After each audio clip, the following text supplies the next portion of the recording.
பேச ஆரம்பிச்சதுக்கு அப்புறம் தான் அவர் வந்தவுடன் அந்த தள்ளுமுள்ளு வந்து ரொம்ப வீரியமா மன்னிக்கவும் மக்கள் வந்து எப்படியாவது. கார்த்திக், இப்போ நம்ம பார்த்துட்டு இருக்க காட்சிகள் வந்து நேற்று காலையில நம்ம பார்த்த காட்சிகளும் நேற்று இரவு பார்த்த காட்சிகளை தாண்டி இப்ப காலை பொழுதுல எந்த அளவுக்கு மாற்றம் அடைஞ்சிருக்கு அப்படின்றத பார்த்துட்டு இருக்கோம். இப்ப பொதுமக்கள் அவங்களுடைய இயல்பு வாழ்க்கையை மேற்கொள்வதற்காக அந்த சாலையிலேயே பயணிக்கக்கூடிய சூழலையும் பார்க்கிறோம். அவங்க கிட்ட கேளுங்க, நேற்று நடந்த சம்பவம் குறித்தும் இன்னைக்கு அவங்க இந்த பகுதி எப்படி பார்க்குறாங்கன்றது குறித்தும் பொதுமக்கள் தெரிவிக்கக்கூடிய கருத்துக்களை பதிவு பண்ணுங்க. நிச்சயமாக நம்ம முன்கூட்டியே வந்து இந்த பகுதி வந்து நீதிபதி விசாரணைக்குள்ள மாற்றப்பட்டனால இந்த பகுதியில் மக்களை வந்து திரள விடாமல் பாதுகாக்கக்கூடிய பணியில் காவல்துறை ஈடுபட்டு இருக்காங்க. குறிப்பாக இங்கே இருக்கக்கூடிய சூழலில் பொதுமக்கள் வந்து அதிக அளவு திரளாம வரக்கூடிய இடங்கள் வேடிக்கை பார்க்காம இருப்பதற்காக இது பண்ணிட்டு இருக்காங்க. ஆனா நீங்க எந்த பகுதியை சேர்ந்தீங்க? எப்ப நடந்ததுங்க இது? என்ன ஆச்சு? நேற்று ஒரு கிட்டத்தட்ட ஒரு 7 மணி ஏழைகளுக்குள்ள நடந்துருக்குது. ஆனா இவர் வந்தது வந்து அங்கிருந்தே கையை தூக்கி மேல கையாட்டி இருந்தாலும் இங்க வந்திருக்க மாட்டாரு. 4 மணிக்கு வரதாங்க இங்க வந்திருக்க மாட்டாரு. ஆனா அவர் என்ன பண்ணிட்டாரு, பரம்பிட்டு கொடுத்தது வந்து உள்ள வந்து உட்காந்து இங்கதான் பாக்கணும் அப்படின்னு சொல்லியிருப்பாங்களாட்டு இருக்குது. இவங்க மேலே தப்புன்னா அவர் அங்கிருந்து கை கட்டிட்டு வந்திருந்தாருன்னா உங்களுக்கு பிரச்சனை இல்லாம இருந்திருக்கு. ஆனா போவாட்டி போகுது, இப்படியே போயிருக்கலாம், பார்த்தது போது அப்படின்னு போயிருப்பாங்க. ஆனா அதெல்லாம் கவனம் இல்லாம விட்டுட்டாங்க. ஆனா இங்க வந்து எல்லா பக்கமும் உடச்சு கிடிச்சு அந்த பசங்க செய்யற வேலை பெரிய வேலையாயிருச்சு. அவங்க மேலேயும் தப்பு சொல்ல முடியல. ஒரு ஆதங்கத்தில் நடிகர் வந்திருக்காரு, பார்க்கலான்னு தான் முடிவு, வேற ஒண்ணு இல்லைங்க சார். கூட்டம் எந்த அளவுக்கு இருந்துச்சு? ரொம்ப கூட்டம், கிட்டத்தட்ட ஒரு 4 லட்சத்துக்கு குறையாதுன்னு நினைக்கிறேன்.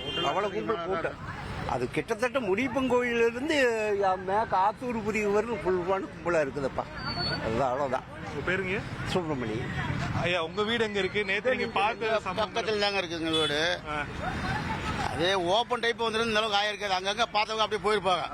அதை பார்க்கணுங்கிறதுனால வந்து இப்ப இந்த அளவுக்கு அசம்பவமானது. வெளியில் நின்று பேசி வந்திருந்தாலும் அங்கங்க பாக்குறாலும் அங்க போயிருப்பாங்க. விஜய் பார்க்கணுங்கிற ஒரு ஆதங்கம் தான் அதிகபட்சம் இங்க வந்தவங்க. இரண்டாவது வந்து அரசியல வந்து இவங்கள வந்து முன்னுக்கு வந்திருக்கணும். அதை வந்து பார்க்கறது கண்ட்ரோல் கிடையாது. அதாவது ஆளுகளை வேவிச்சு வந்து அவங்க பார்த்துருப்பாங்க. இவங்க புதுசா வந்ததை வச்சு ஆளை பார்க்கணுங்கிறதுக்கு ஒரு ஆறு வந்தாங்களே தவிர அரசியலுக்காக அதிகம் இல்லை. நடிகர்ன்ற முறையை பார்க்கணும்.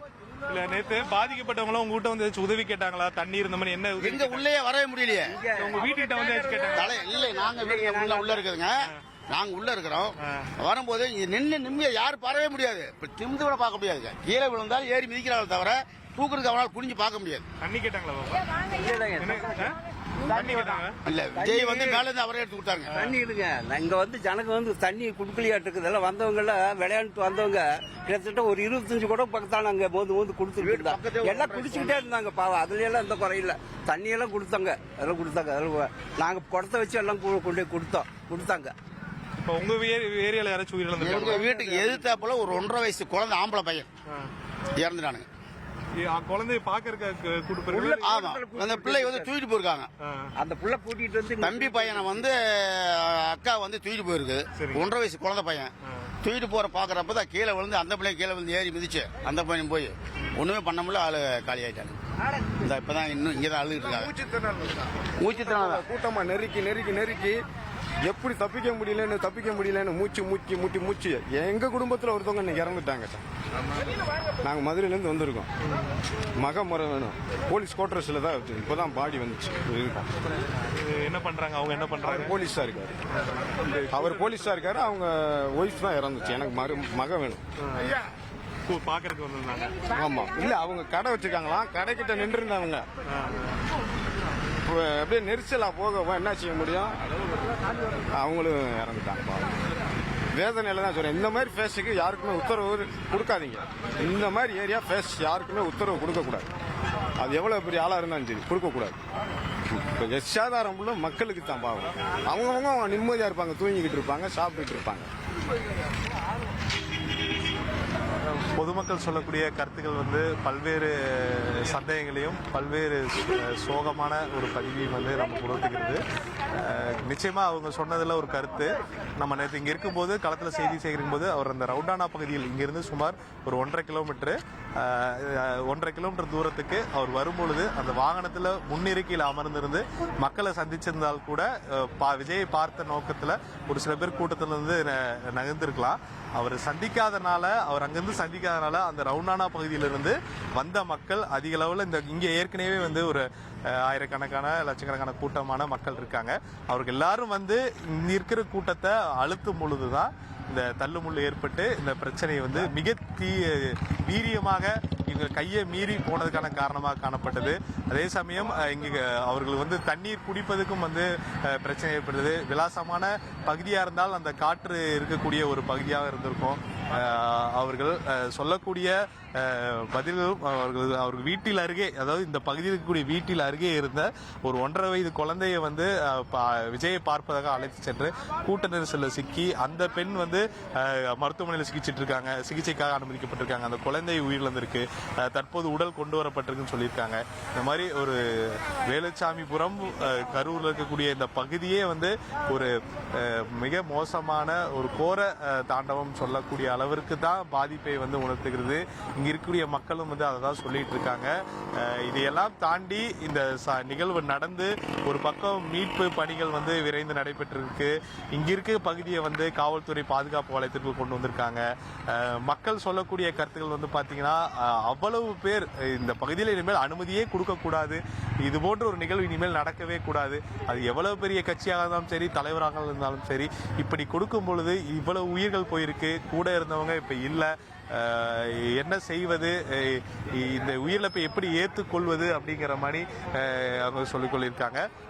தொடர்ந்து இங்க இருக்கக்கூடிய கள நிலவரம் வந்து நமக்கு மிக மோசமான ஒரு சோகமான ஒரு நிகழ்வையும் நமக்கு பதிவு செய்த நம்மளால நேரடியாக பார்க்க முடிகிறது. தொடர்ந்து பேசலாம் கார்த்திக், இணைப்பிலே இருங்க. நேர்களே, கரூர் வேலுச்சாமிபுரம் நேற்று காலை நாம இந்த பகுதியை பார்க்கும்போது எந்த அளவுக்கு ஒரு கொண்டாட்ட நிலையில் இருந்தது அப்படின்றது நமக்கு நினைவிருக்கும். இன்னைக்கு காலையில் அந்த இடம் ஏதோ போர் நடந்து முடிஞ்ச மாதிரி செருப்புகள் எல்லாம் சிதறி கிடக்க, அந்த கட்சி கொடிகள் எல்லாம் கிழிந்து அங்கு கிடக்க பார்க்கவே ஒரு மனதை நெகிழச் செய்யக்கூடிய, மனதை உலுக்கக்கூடிய ஒரு காட்சிகளாக தற்பொழுது வேலுச்சாமிபுரத்தின் காட்சிகள் அமைந்திருக்கின்றன. இந்த நிலையில வேலுச்சாமிபுரம் பகுதியில் நேற்று இரவு நடந்த சம்பவம் தொடர்பாக அந்த பகுதியில் உள்ள மக்கள் அளித்த பேட்டியை இப்போ பார்க்கலாம். போயிட்டோம், அவ்வளவுதான். கூட்டம் பயங்கர கூட்டமா இருந்தது. பசங்கள்லேருந்தே அப்படி பண்ணாங்க, அலும்பு ஒருத்தர் மேலே ஒருத்தர் குதிச்சுக்கிட்டு ஆடிக்கிட்டு அப்படி பண்ணானுங்க. வேற ஒன்றும் இல்லை. நாங்களும் அந்த கும்பல் பார்த்தா பயந்துக்கிட்டு வரல. இங்கேதான் எங்கள் வீட்டில் இருக்குது. சரஸ்வதி. அது விஜய் வர்றப்பதான் 8 மணி சும்மா இருக்குதான் வந்தது கூட நாங்களாம் கவனிக்கல. அப்போ பேசிக்கிட்டே கீழே இருந்துக்கிட்டேங்க சார். மணி கூட எனக்கு தெரியாது, செல்லும் கையில் வச்சுக்கல. விஜய் வந்த முற்பாடு இப்படி ஜமாசன்னு சொன்னாங்க. நாங்கள் இதுக்கு மேவரத்துக்கு ராசி தான் 3வது ராசி, கொஞ்சம் அங்கிட்டே நின்றுக்கிட்டு இருந்துங்க சார். உள்ள வர முடியல. அப்போ அங்கே நின்றுக்கிட்டு இருந்தேன்னா அப்புறம் எங்களுக்கு ஒன்றும் தெரியலையே. தெரியும், நாங்களும் வந்து நின்று அப்படி ஓரமாக செவுத்தொட்டி பல்லம் பறந்தடிச்சு வடக்க வரவும் ஒரே ஓட்டமாக நாமளும் ஓடிடலாம். வீடு பக்கம் தானே, ஓடியே போயிட்டோம். 1 மணி நேரம் சனம் போச்சு எங்கள் வீதியில். 1 மணி நேரம் சனம் போச்சு. அத்தனை பேர்த்துக்கு தண்ணி நாங்கள் போட்டு தண்ணியை 5-6 பேர் எங்கள் வீட்டு சனமே தண்ணி மாளாத தண்ணி கொடுத்த குடிக்கிறதுக்கு.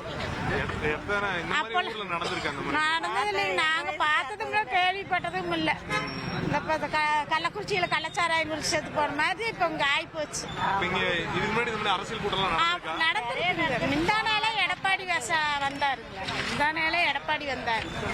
புதன்கிழமையா நாங்களும் இங்க பக்கத்துல தான் குடியிருக்கிறோம். எங்களால பார்க்க முடியல, வர முடியலைங்க. கூட்டம்லாம் அளவில்லாத கூட்டங்க.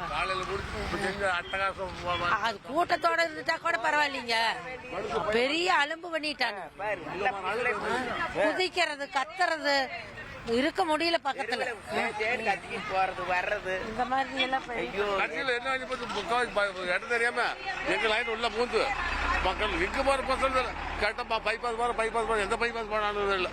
சரியான கூட்டங்களா? நல்ல கும்பல். இங்க அரசியல் கூட்டம் நடக்குமா? மற்ற தலைவர் கூட்டம்லாம் இந்த மாதிரி நடந்திருக்கா? நடந்திருக்குது. இந்த மாதிரி அலும்பு இல்ல. அதுக்கு மேல